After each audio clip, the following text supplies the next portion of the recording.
Assalamualaikum warahmatullahi wabarakatuh. Sebelumnya perkenalkan, nama saya Eja Prayoga dari kelas RA8 semester 6. Tujuan saya membuat video ini untuk memenuhi tugas UTS mata kuliah Manajemen Produktivitas dengan NIM 223034. Nah, mata kuliah ini diampu oleh Bapak Ade Faisal Mabtuhi SE MM. Nah, tanpa berlama-lama, mari kita bahas ke materi yang telah saya buat. Nah, materi yang pertama di sini ada definisi produktivitas. Produktivitas dapat didefinisikan sebagai kemampuan untuk menghasilkan output yang maksimal dengan menggunakan input yang minimal. Dalam konteks ekonomi dan bisnis, produktivitas mencerminkan efisiensi dalam pemanfaatan sumber daya seperti tenaga kerja, modal, teknologi, dan bahan baku untuk menghasilkan barang atau jasa. Secara sederhana, semakin banyak hasil yang dapat diperoleh dari jumlah sumber daya yang sama, semakin tinggi pula tingkat produktivitasnya. Nah, ada juga menurut definisi para ahli. Yang pertama, Paul Krugman. Produktivitas bukan segala, tetapi dalam jangka panjang itu adalah hampir segalanya. Nah, yang kedua, menurut Wikipedia, produktivitas adalah rasio antara hasil atau output terhadap masukan atau input yang digunakan untuk mengukur efisiensi proses produksi. Nah, kesimpulannya, produktivitas dapat menunjukkan seberapa baik seseorang, tim, atau organisasi untuk menghasilkan hasil kerja dengan memanfaatkan sumber daya yang tersedia secara efisien. Nah, yang selanjutnya di sini ada jenis-jenis produktivitas. Yang pertama, produktivitas tenaga. Produktivitas tenaga kerja mengacu pada kemampuan tenaga kerja dalam menghasilkan output dalam periode waktu tertentu. Nah, sini rumusnya, produktivitas tenaga kerja sama dengan output atau jumlah tenaga kerja atau jam kerja. Nah, contohnya, jika satu karyawan menghasilkan 50 unit produk per hari, maka produktivitasnya adalah 50 unit per hari. Nah, yang kedua, produktivitas total. Produktivitas total mengukur kemampuan semua faktor produksi atau tenaga kerja, modal, bahan baku, teknologi, dan lainnya dalam menghasilkan output.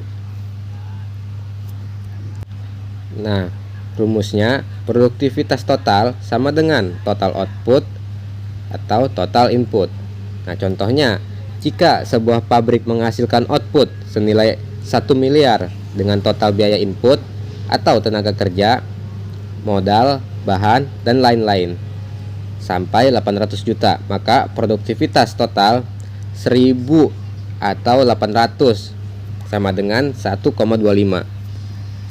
Dan yang terakhir, produktivitas modal. Produktivitas modal mengukur seberapa efektif modal yang digunakan dalam proses produksi untuk menghasilkan output. Rumusnya, produktivitas modal sama dengan output atau nilai modal yang digunakan. Contoh, jika dengan mesin senilai 100 juta dihasilkan output senilai 500 juta, maka produktivitas modalnya adalah 5. Nah, materi selanjutnya di sini ada eksivalensi. Pengertian eksivalensi. Persyaratan untuk membandingkan perusahaan eksivalensi, persyaratan dapat didefinisikan sebagai penerapan standar yang setara dalam memilih dan mengukur data yang digunakan untuk membandingkan dua atau lebih perusahaan. Prinsip ini bertujuan untuk memastikan bahwa perbandingan yang dilakukan antara perusahaan adalah adil dan dapat menghasilkan kesimpulan yang tepat dan relevan. Persyaratan eksivalensi dalam konteks membandingkan perusahaan merupakan penyamaan atau penyetaraan kriteria standar atau kondisi tertentu agar perbandingan antara perusahaan menjadi adil dan relevan. Nah, penjelasan lengkapnya, ketika membandingkan dua atau lebih perusahaan, penting untuk memastikan bahwa perbandingan dilakukan dengan mempertimbangkan eksivalensi atau equivalence dalam persyaratan seperti skala usaha, misalnya membandingkan perusahaan kecil dengan perusahaan besar tanpa menyetarakan ukuran akan menghasilkan analisis yang bias. Selanjutnya, industri yang sama. Perusahaan harus bergerak di sektor industri yang sama agar indikator keuangan dan operasional dapat dibandingkan secara adil. Nah, apa sih tujuan eksivalensi? Jadi tujuan eksivalensi ini memastikan bahwa hasil perbandingan objektif, akurat, dan tidak menyesatkan. Apa itu perencanaan produktivitas?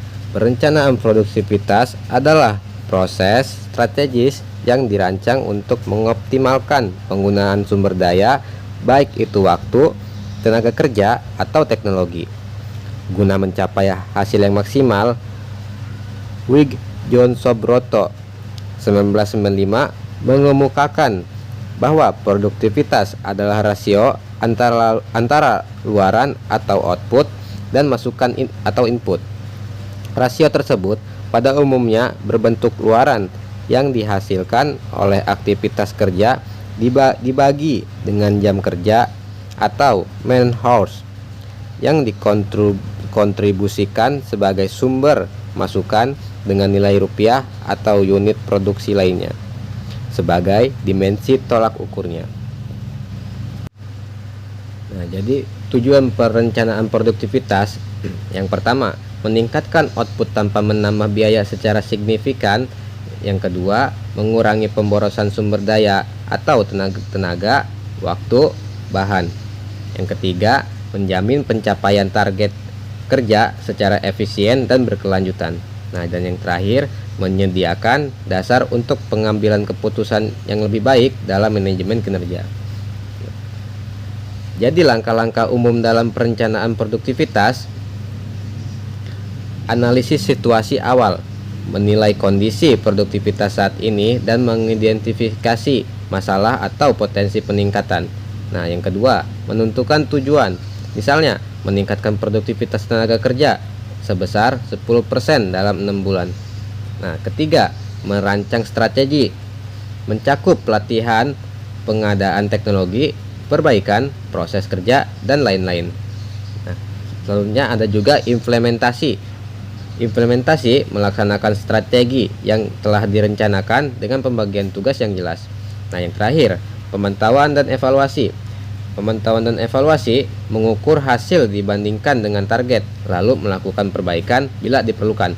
Contoh sederhana, perusahaan ingin meningkatkan produktivitas karyawan, administrasi, mereka merencanakan pelatihan, penggunaan software otomatisasi.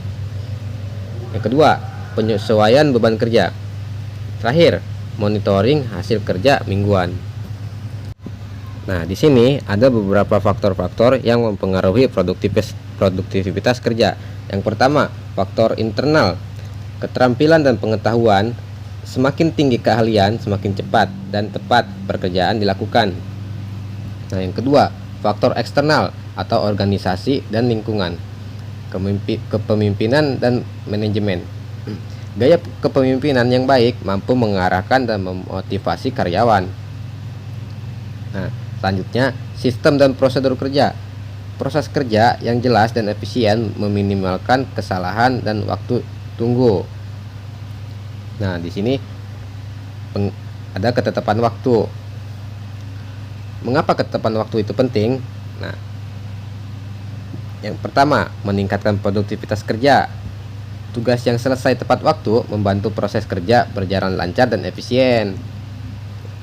Faktor-faktor yang mempengaruhi ketetapan waktu: manajemen waktu yang baik, perencanaan kerja yang jelas, disiplin dan tanggung jawab pribadi, dukungan dari tim dan atasan. Yang terakhir, dan ketersediaan sumber daya dan alat kerja. Nah, yang kedua, penampilan karyawan. Jadi pengertian penampilan karyawan, penampilan karyawan adalah keseluruhan tampak fisik, sikap, dan cara berpakaian seorang karyawan yang mencerminkan profesionalisme, kebersihan, dan kesesuaian dengan budaya kerja perusahaan. Komponen penampilan karyawan. Nah, yang pertama kebersihan diri, yang kedua pakaian kerja, yang ketiga sikap dan gestur, dan yang terakhir kerapian atribut tambahan. Nah, selanjutnya ada kesopanan dan tanggapan terhadap keluhan. Nah, kesopanan dalam dunia kerja adalah sikap menghormati, berbicara dengan santun, dan bersikap profesional dalam interaksi dengan rekan kerja, atasan, bawahan, dan pelanggan. Ciri-ciri sikap sopan dalam melayani keluhan. Nah, di sini ada 3. Yang pertama, menggunakan bahasa yang tidak profesional.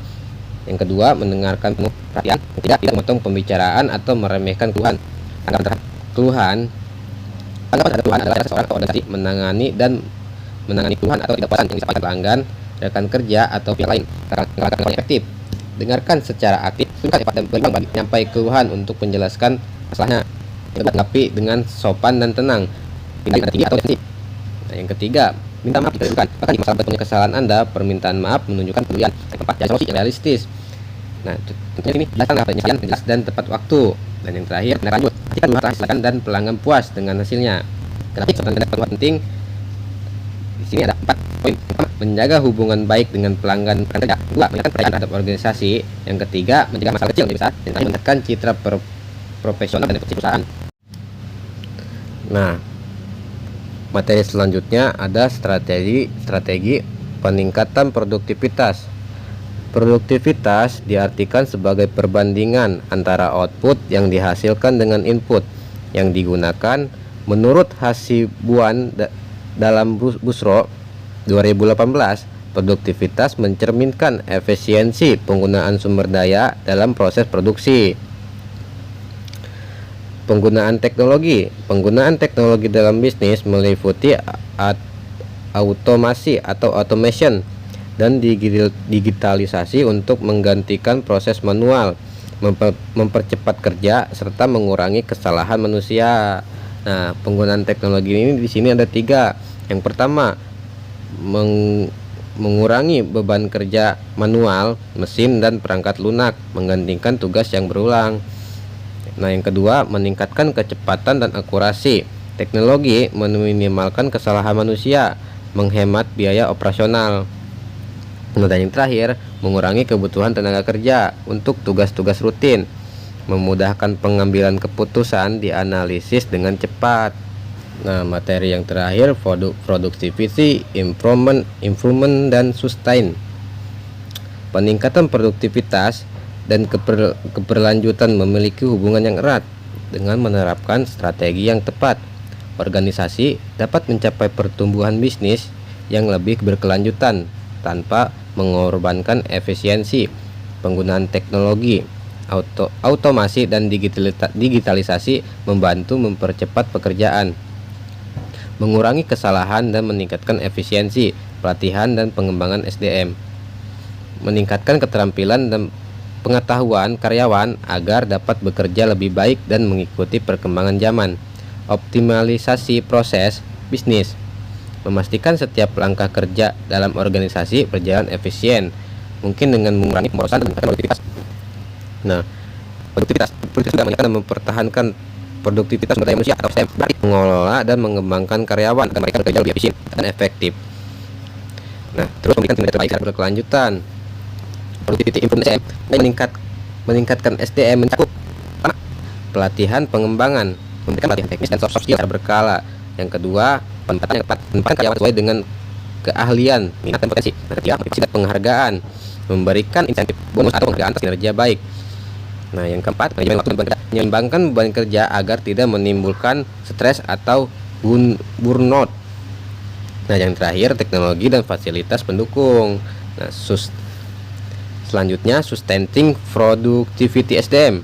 Nah, agar produktivitas tetap terjaga dalam jangka panjang dibutuhkan, yang pertama, budaya kerja produktif, membangun budaya disiplin, tanggung jawab dan inovatif.